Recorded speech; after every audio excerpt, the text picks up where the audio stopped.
اب اس میں ریاکاری کا کوئی کانسیپٹ ہے تو رب جانتا ہے، لیکن بعض اوقات لوگوں کی ایک عادت بن جاتی ہے کہ وہ کہتے ہیں نا ایک انگلی اٹھاتے، یہ یوں کرتا ہے، یہ یوں کرتا ہے، تو امیر علیہ السلام تو فرماتے کہ اے انگلی اٹھانے والے، 3 انگلیاں تیری طرف ہیں، تو اپنے آپ کو دیکھ۔ تو یہ جو انگلی اٹھانے کا جو انداز ہے کہ اس میں ہم حسن ظنی رکھیں گے یا ہم ٹیسٹر لے کے گھومتے رہیں گے کہ بھائی اس نے کیا کیا؟ دیکھیں ریا کا جو تعلق ہے نا وہ دل سے ہے زیادہ تر، تو اب اگر بالفرض اگر وہ ریاکار ہے تو ہمارے پاس تو پروف نہیں ہے نا کہ بھائی یہ بندہ ریا کر رہا ہے، اور ہم جو ہے وہ تو ایک غلط کام کر ہی رہا ہے۔ اگر وہ ریاکار ہے تو اگر وہ ہے تو ہمیں تو ظاہر ہے کہ دل پر حکم لگانے کی اجازت نہیں ہے، ہمیں تو نہیں پتہ نا، ہمارے پاس تو کوئی ایسا آلہ نہیں ہے کہ ہم نے لگایا ٹیسٹر ہمیں واقعی ریاکار ہے۔ جب بالفرض وہ ریاکار ہے بھی، بالفرض اگر ہے، ہمیں پتہ چل گیا، اس نے اظہار کر دیا، سب کچھ ہو گیا، تو اب بھی ہمارے پاس ہمیں کون سا شریعت نے واجب کیا یا ہمارے لیے مستحب کیا کہ ویسا چرچا کرو؟ اگر یہ ثابت ہو جائے کہ بھائی ریاکار ہے تو بھی ہمارے پاس کون سا ہے کہ اس کا چرچا کرو بھائی ریاکار ہے؟ دوسرا یہ کہ جب ثابت نہیں ہوا تو اب ہم اس کے بارے میں ریاکار ہونے کا جو ہے وہ ہم نے بدگمانی کی، اور ہم جو ہے وہ الٹا پھنس گئے، حالانکہ وہ ریاکار نہیں ہے، اور ہم الٹا جو ہے نا وہ ریاکاری کہ اس پہ جو ہے نا تہمت لگائی اپنے دلی طور پہ یا جو بھی اس کے بارے میں گمان رکھا، اور ہم گناہ گار ہو گئے، الٹا بدگمانی۔ ایک بزرگ فرماتے ہیں نا کہ غالباً جنید بغدادی رحمۃ اللہ تعالی علیہ یا کوئی اور،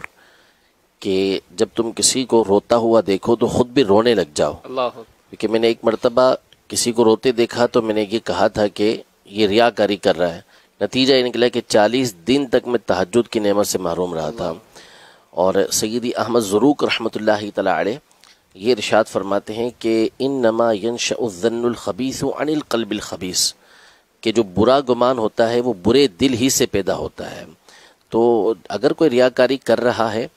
تو ہمیں اس کے بارے میں کسی طرح کا بھی یہ اعتقاد رکھنا، دل میں بدگمانی لے کر آنا کہ اس نے یہ کام جو کیا ہے وہ ریاکاری کے طور پہ کیا ہے، اس کی شرعاً بالکل بھی اجازت نہیں ہے، یہ اس کا اور اس کے رب کا معاملہ ہے۔ اور ویسے بڑی پیاری بات نگران شورا نے اپنے 1-2 سلسلوں میں فرمائی تھی کہ اگر آپ حسن ظن کے عادی ہو جائیں گے تو آپ کی زندگی بڑی پرسکون گزرے گی، یعنی زندگی پرسکون گزارنے کا یہ فارمولہ ہے کہ اپنے آپ کو حسن ظن کا عادی بنا لیں، کسی کے بارے میں ہم کیوں برا سوچیں۔ آئیے کچھ کالز لے لیتے ہیں۔ ماشاء اللہ، مرحبا جانشین امیر سنت کی آمد، مرحبا مدنی مذاکرے کی مدنی مہک، ماشاء اللہ مدنی مذاکرے کی کیا بات ہے۔ علم حاصل کرنے کا، سمجھنے کا بہترین ذریعہ مدنی مذاکرہ ہے۔ اور آج میں مفتی صاحب کی بارگاہ میں عرض کرنا چاہتا ہوں، مفتی صاحب ہم بیانات میں سنتے ہیں کہ کسی معاملے میں علماء کا اختلاف ہے، کسی معاملے میں اس بات پر اختلاف ہے، تو مفتی صاحب ہم عوام کے لیے، یعنی جو سنتے ہیں سامعین جن میں حاضرین ناظرین شامل ہیں، لفظ اختلاف سے ہمیں کیا مطلب لینا چاہیے؟ کیونکہ یہاں پر لوگوں میں جو گفتگو ہوتی ہے وہ اختلاف کو ایسے رخ پر لے جاتے ہیں کہ اب اس میں بڑی الجھنیں پیدا ہو جاتی ہیں۔ تو جب ہم علماء کا اس لفظ اختلاف سنیں یا مجددین کا یا کسی ایسے اونچے مرتبے کا کہ لفظ اختلاف، ہمارے لیے اس میں کیا مدنی پھول ہے؟ اختلاف جو لفظ ہے وہ عمومی طور پر ہمارے یہاں تو معاشرے کے اندر برے معنوں میں استعمال ہو جاتا ہے، لیکن اختلاف ہے نہیں اس طرح کہ وہ ہر مقام پر برا ہی ہو۔ حدیث پاک اختلاف امتی رحمتن، کہ میری امت کا جو اختلاف ہے وہ رحمت ہے، یعنی میرے علماء، میری امت کے علماء کا جو آپس میں اختلاف ہو کسی مسئلے کے اندر، یعنی فروعی مسئلے کے اندر، عقائد کے اندر اختلاف کبھی نہیں ہوتا، اصل اختلاف فروعی مسائل کے اندر ہوتا ہے، تو وہ اختلاف رحمت کا سبب بنتا ہے۔ تو اختلاف کا مطلب رائے کا مختلف ہونا، یعنی وہ الگ رائے رکھتے ہیں، دوسرا الگ رائے رکھتا ہے، تو یہ رائے کا یعنی اپنی اپنی رائے الگ الگ ہو جائے، اس کو اختلاف کہہ دیا جاتا ہے کہ بھئی اس کا کہنا یہ ہے اور اس کا کہنا یہ ہے، تو چونکہ دونوں کی رائے مختلف ہو گئی، دونوں کی باتیں مختلف ہو گئیں، تو اس کو اختلاف کہتے ہیں۔ تو اس میں اول تو یہ کہ یہ کوئی برا لفظ نہیں ہے کہ کہ جس کے بارے میں یہ بات کہی جائے، ورنہ یوں تو صحابہ کرام علیہم رضوان کے درمیان ان کے اقوال آپس میں مختلف ہوا کرتے تھے، بعض اوقات گفتگو کو دوران ان کا اختلاف ہوتا تھا، اسی طرح ہمارے آپس کے مشورے ہوتے ہیں، گفتگو ہوتی ہے، تو اس میں کئی چیزوں میں کسی کی کچھ رائے ہوتی ہے، کسی کی کچھ رائے ہوتی ہے، اس کو اختلاف ہی کہا جاتا ہے۔ وہ یہ الگ بات ہے کہ کوئی اختلاف کس نیت سے کر رہا ہے اور کس بات میں کر رہا ہے، وہاں جا کے یہ دیکھا جائے گا کہ وہ بری چیز ہے یا اچھی چیز ہے۔ جہاں تک رہا اس مسئلے پر عمل کرنا، تو اس کے اصول و ضوابط ہیں، آپ نے علماء اہل سنت کا دامن پکڑ کے رکھنا ہے، جن علماء اہل سنت کے پیچھے آپ چلتے ہیں انہی کے پیچھے چلنا ہے، وہ جو آپ کو بتائیں اسی کے مطابق عمل کرنا ہے۔ ماشاءاللہ، آئیے کالز لیتے ہیں۔ السلام علیکم ورحمۃ اللہ وبرکاتہ۔ وعلیکم السلام ورحمۃ اللہ وبرکاتہ۔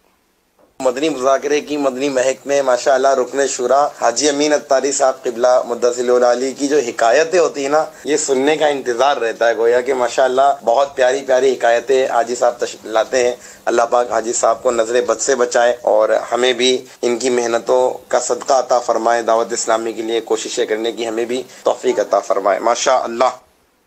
حوصلہ افزائی کرنے کا شکریہ، لیکن اس میں امیر علیہ سنت یہ فرماتے ہیں کہ صرف حاجی صاحب نہ کہا جائے، کسی کو نام بھی لینا چاہیے۔ جی دوسری کال۔ مستان مرکاتی ہند کے شہر اندور سے عرض کر رہا ہوں، میت کو غسل دینے کی اجرت لینا جائز ہے؟ جواب عنایت فرمائیں۔ اس میں دو صورتیں ہیں، اگر تو وہاں پر کوئی دوسرا غسل دینے والا موجود ہے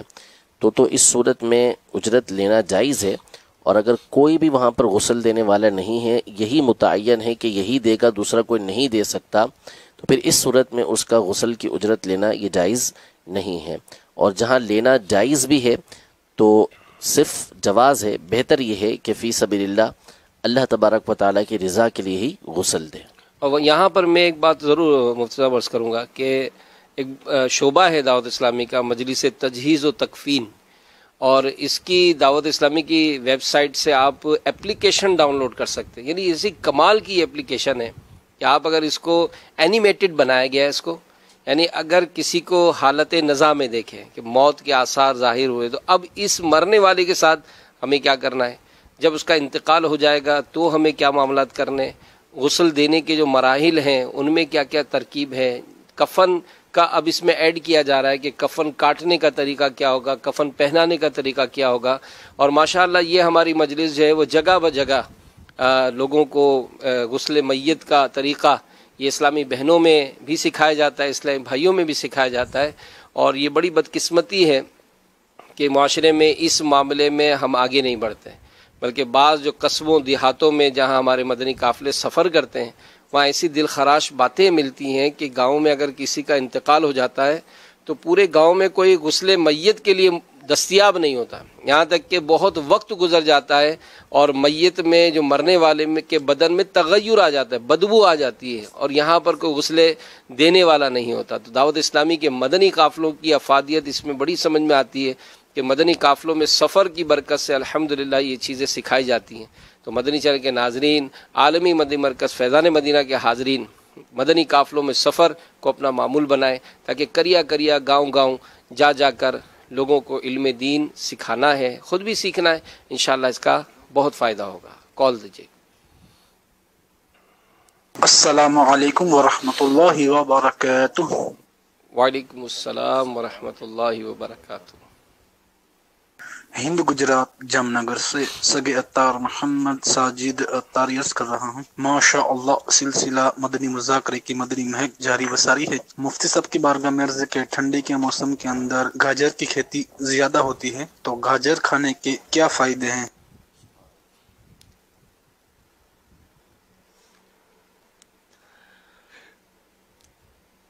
کسی آپ حکیم صاحب سے پوچھتے تو زیادہ بہتر تھا، یا امیر علیہ سنت سے استفسار کرتے تو زیادہ بہتر تھا۔